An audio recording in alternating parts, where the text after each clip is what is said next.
Mayong hapon mga higala ug mayong hapon kanatong tanan. Welcome sa atong matag Sabado nga programa, Aksyon para sa Nutrisyon, hatud kaninyi sa National Nutrition Council Region 7 ug sa ato ang istasyon DYLA. Anian ang sab ang inyuhang Nutrition Officer sa National Nutrition Council Region 7, Julie Vani Palaka. Ug laay na usab nga 30 minutes nga panagtuki kabahin niining atoang saktong nutrisyon. Karong hapuna ato ang pagasumpayan ang ato ang technical discussion niaging Sabado kabahin niining ato ang Nutrition Month celebration.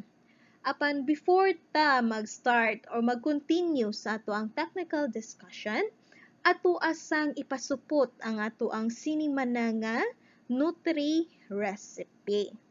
Kung andam na ang ato ang mga papel o ang ato ang ballpen, mao kini ang ato ang Nutri Recipe. Gitawag nato ni og adobong puti with kamote and sigarilyas. So, lahi ni siya mga kanutrisyon sa ato ang naandan nga adobo nga color brown, golden brown, no? Kana siya, no? So, unsa di ay ni nganong gitawag ni siya og adobong puti. So, alang sa mga ricados, una, 1/4 nga tasa sa ato ang cooking oil, 1/4 nga tasa sa ato ang garlic nga gihiwa, 1/4 cup sa ato ang bombay or onions nga hiniwa, 5 kabuok nga chicken leg, 1 ka tasa sa tubig, 3 ka kutsara sa ato ang sukang puti, 1 ka kutsarita sa ato ang iodized salt, 2 ka buok laurel leaves, 1 ka kutsarita sa ato ang paminta, 2 ka tasa sa ato ang yellow kamote nga gi-cubes, 2 ka kutsarita sa ato ang white sugar, and then lastly mga kanutrisyon, 4 ka tasa sa ato ang sigarilyas nga hiniwa na daan. Alang sa pamaagi sa pagluto niini mga kanutrisyon, as easy as 1, 2, 3, 4 steps na mga kanutrisyon, mahimo na nato ang ato ang Nutri Recipe. So, una, sa ato ang kaha, ato ang iinit ang cooking oil. Pagkahuman, isutay nato ang garlic, onions, and ang chicken leg. Then, wait until ang ato ang chicken slightly brown. Ikaduha, atong idugang ang tubig, ang suka, ang asin, laurel leaves ug ang paminta. Then, atuan ni siyang pabukalon. Ikatulo, atuang i-add ang kamote. Atuan ni siyang i-simmer for another 5 minutes or hangtod ang ato ang chicken is tender or luto. And lastly, ikaupat mga kanutrisyon, na ato ang i-add ang sugar ug ang sigarilyas. And then atuan ni siyang i-cover and simmer for another 2 minutes. After that, mga kanutrisyon, muna ka na ang ato ang Nutri Recipe nga adobong puti with kamote and sigarilyas. So, perfect kayo nga to ang Nutri Recipe for the week mga kanutrisyon. Kay isa na po ni ka 1 dish meal, no? Kay aduna kitay protina, ang carbohydrates nga gikan sa ato ang kamote, ug ang ato ang other minerals and vitamins, no, nga gikan sa ato ang sigarilyas, ang ato ang onions, makakuha ta og mga nutrient ana ug minerals as well. So, alang sa uban pang mga nutri tips, mga nutri information, mga advisories and updates kabahin ni ato ang saktong nutrisyon as well as sa ato ang update sa COVID-19, bisitahan lang ang ato ang official Facebook page at National Nutrition Council Region 7 or NNCRVII.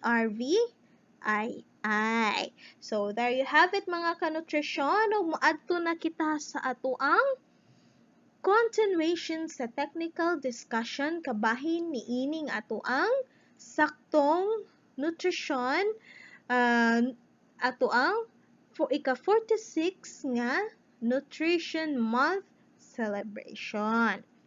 So atong nahisgutan ni aging Sabado mga kanutrisyon, ang usa ay ang ato ang Nutrition Month theme nga Batang Pinoy sana tol, iwas stunting, sama all, iwas all din sa COVID-19.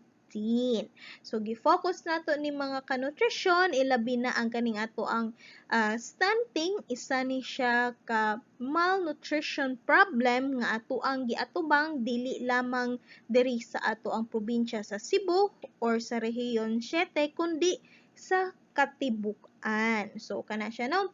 And ato apong nahisgutan, unsa di ay ang mga effect no kung aduna kitay stunting. So, karong Sabaduha, ato ang ipadayon ng ato ang technical discussion kabahin niining ato ang Nutrition Month theme celebration. So, there you have it no mga kanutrisyon. Actually, taas-taas pag yun ni nato nga pag-istoryaan no. So, karong hapon na ato ang pag-istoryaan ang mga consequences if naatay or ang ato ang mga anak stunted or malnourished. And then also ato apong paghisgutan kung unsa di ay benefits or benepisyo sa isa ka well-nourished nga bata compared sa stunted. And ato apong pag-istoryaan mga kanutrisyon kung pwede pa ba nato or napabatay mahimo para ato ang makorek ni kaning gitawag nato og stunting, naa pa ba'y possible way no? So kana ato asad na siyang istoryaan karong hapuna. And sa tanan before ta mag-start sa ato ang proper nga technical discussion, magpasalamat ta kanunay sa mga ato ang mga listeners, ang ato ang mga avid listeners sa Aksyon para sa Nutrisyon diri sa ato ang istasyon DYLA. So kana siya no. So unsa di ay ang posibleng mga consequences niining ato ang gitawag nga stunting no, kaya atuan naman ning nahisgutan nga ang stunting isa na ni siya ka global issue, meaning dili lamang diri sa ato sa Pilipinas, diri sa rehiyon 7 kundi katibukan no, ang stunting nga problema. So ang mga consequences ani mga kanutrisyon, maka-affect ni siya sa of course sa individual, sa tao mismo no. So napo ni siya consequences mga kanutrisyon sa society no, ang ato ang gitawag nga stunting. So una, para sa individual mga kanutrisyon, ilabi na sa ato ang mga pregnant women, ang ato ang mga soon to be pregnant women, mga teenagers na mga kababayan nga nabuntis or kanang early ang ato ang mga pregnancy, ato ang ipasupot kaninyo no nga ang stunting aduna siya'y dakong epekto mga kanutrisyon sa ato ang mga anak, especially sa learning capacity niya no. So if stunted ang ato ang bata ug dili na to siya ma-correct within the 2 years or within sa first 1,000 days niya, gikan pa lamang sa unang adlaw nga gimabdo siya sa iyahang inahan, and then pag-abot niya sa ikaduhang tuig niya or iyahang 2-year nga birthday, kung dili nato makorek ang iyahang pagka-stunted, ang isa ka resulta ani is ang low or reduced learning capacity, no? Especially sa like poor school performance, no? Delayed ang iyahang enrollment sa school, higher ang iyahang possible mga absentees, no? Sige o kaning absent, ang iyahang repetition sa grades, and of course, one less year of schooling. So, meaning, ani mga kanutrisyon na adyo'y posibilidad nga makaundang ang ato ang mga anak ining ka dako. So, kana siya, no? So, dako kaayo og effect, no? Ang stunted para sa tuang mga bata. And education, mga kanutrisyon, is very important. Ilabi na inigdako sa ato ang mga anak, no? And another consequences, mga kanutrisyon, sa bata nga stunted is inigdako niya less ang iyahang income capacity sad. So, studies shown, mga kanutrisyon, nga ang mga stunted na mga bata would earn less than 20% inigdako niya compared sa mga bata nga dili stunted.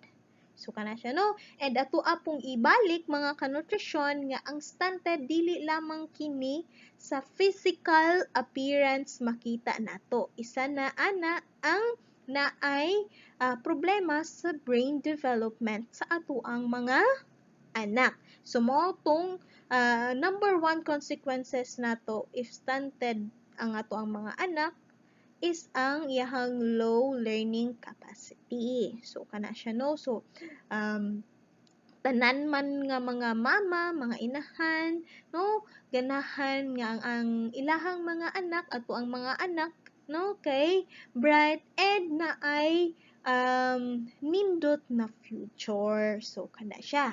And another consequences, ikatulo nga consequences sa bata nga kanang stunted, mga kanutrisyon, is mas prone, no? Mas dali matapdan sa mga non-communicable diseases.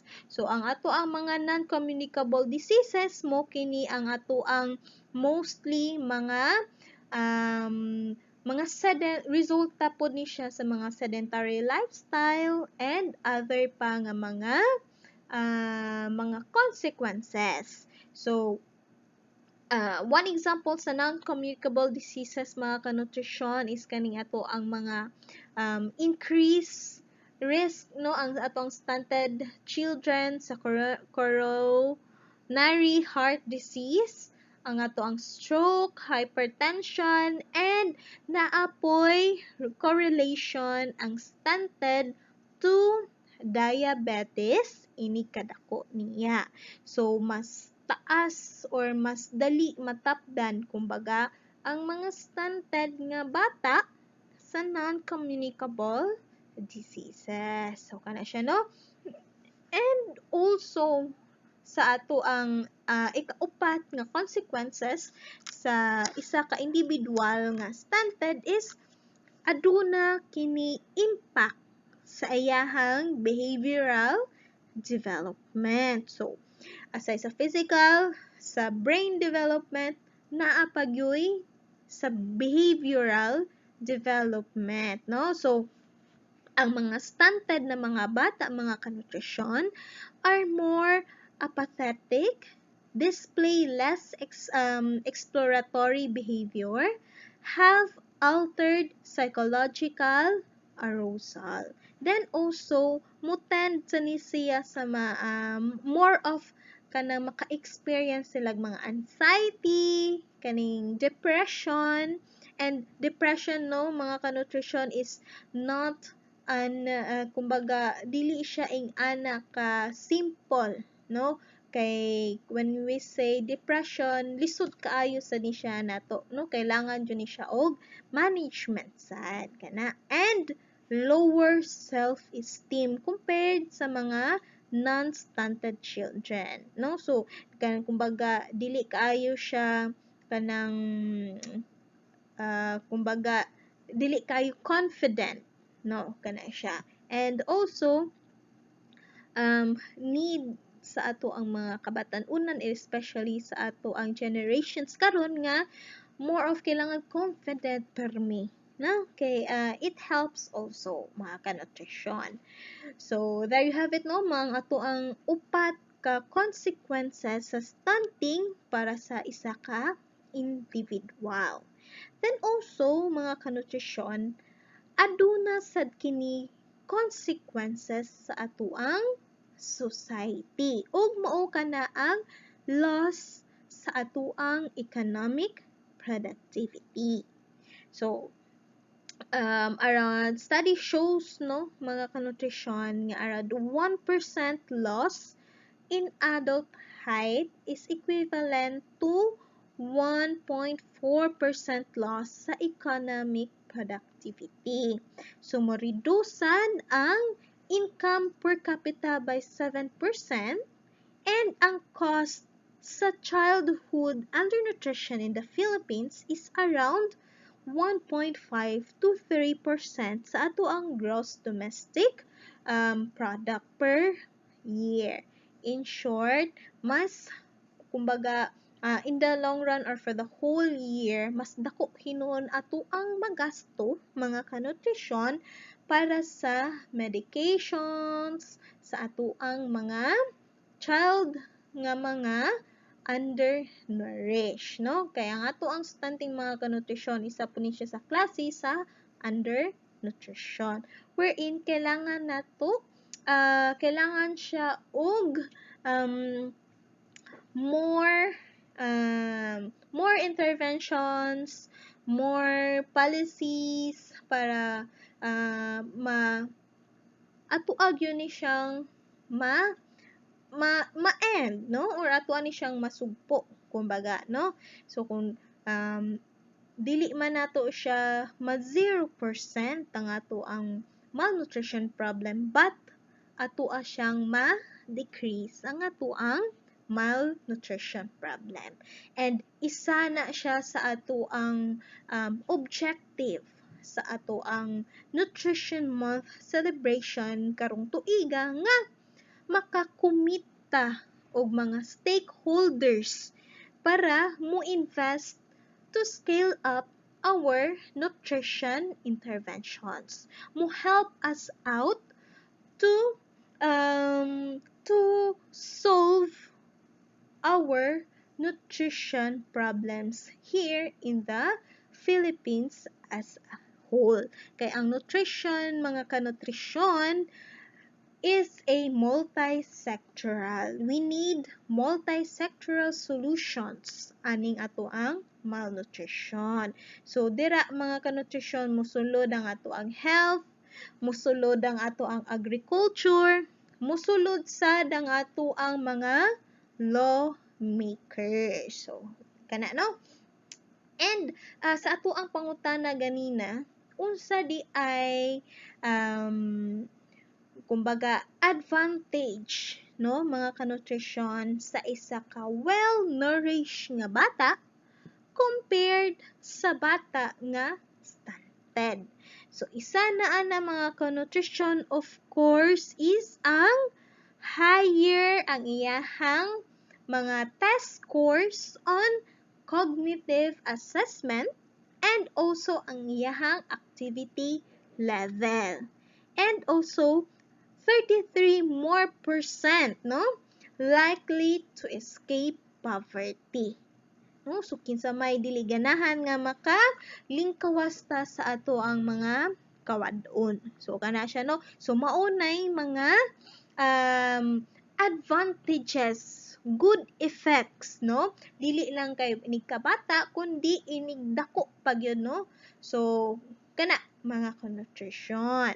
And para pud sa kasayuran sa tanan, ang ato ang mga batang Pinoy mga ka-nutrition is around 30.3% stunted, meaning sa tulo ka bata aduna gyud nay isa ka buok nga stunted nga bata. And ang ato ang pagka-stunted or kaning ato ang stunting is classified as high in magnitude and severity based on WHO cutoff point. So, so around 3.5 to 4 million children kuno mga ka-nutrition kay stunted. So, kana no? So, hopefully no sa ato ang mga suking mga tikpaminaw, ang ato ang mga stakeholders, ang ato ang mga lawmakers, hopefully inaot pa unta no nga ato ag yung suportaan ang ato ang mga lihok kabahin niining ato ang pag-prevent sa stunting and also other type of malnutrition such as severely acute malnourished na mga bata or kaning ato ang mga severely wasted na mga bata. So, kana siya mga ka-nutrition. And also, ato-ato siyang na mention earlier, no? Possible pa ba nga mo-reduce ang ato ang stunting diri sa rehiyon 7 or sa katibukan? Of course, mga ka-nutrition, pwede kaayo natong ma-reduce ang ato ang stunting, no? So, ang ato ang global target, no, abot nato sa actually year 2017 pa ni nga target, muubos ta sa 22.2% from 32.6%. So, kana siya, no?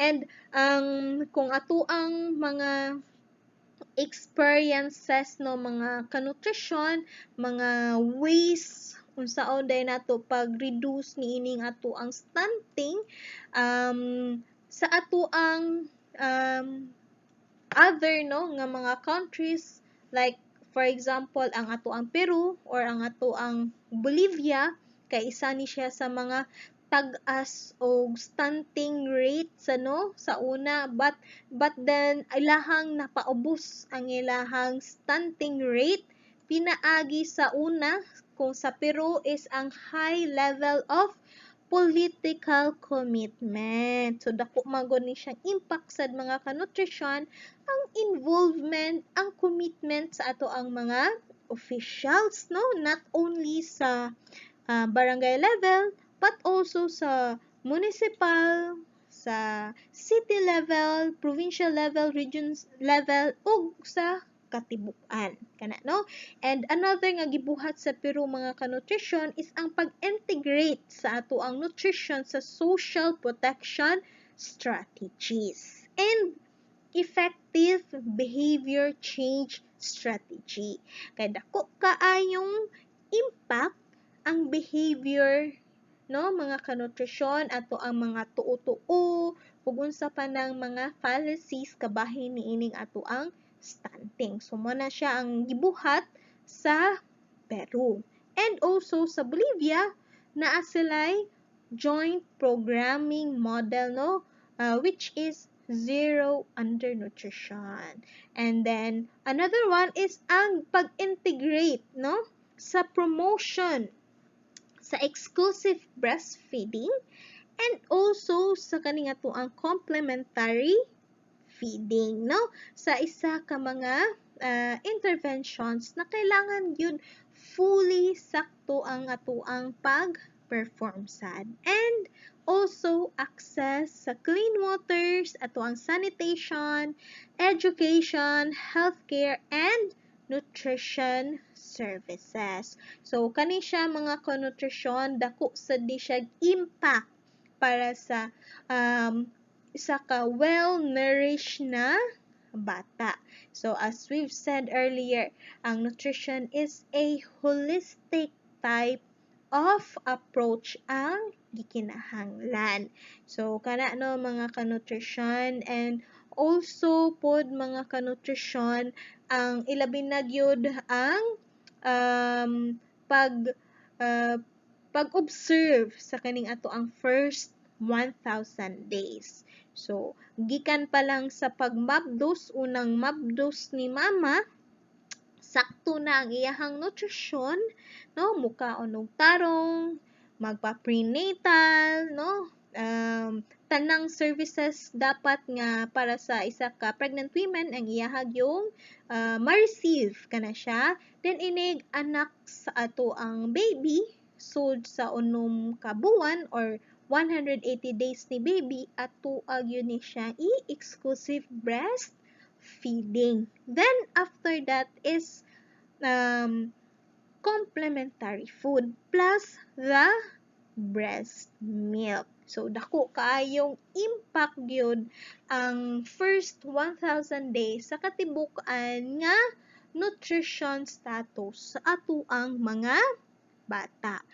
And also mga kanutrisyon, ato ala pong i-share no nga gikan sa katong ato ang naatay giapilan nga forum kabahin ning ato ang ensuring safe breastfeeding and newborn care no sa mga other countries no, dako kaayong like for example sa Vietnam mga kanutrisyon, dakong tabang ang breastfeeding sa mga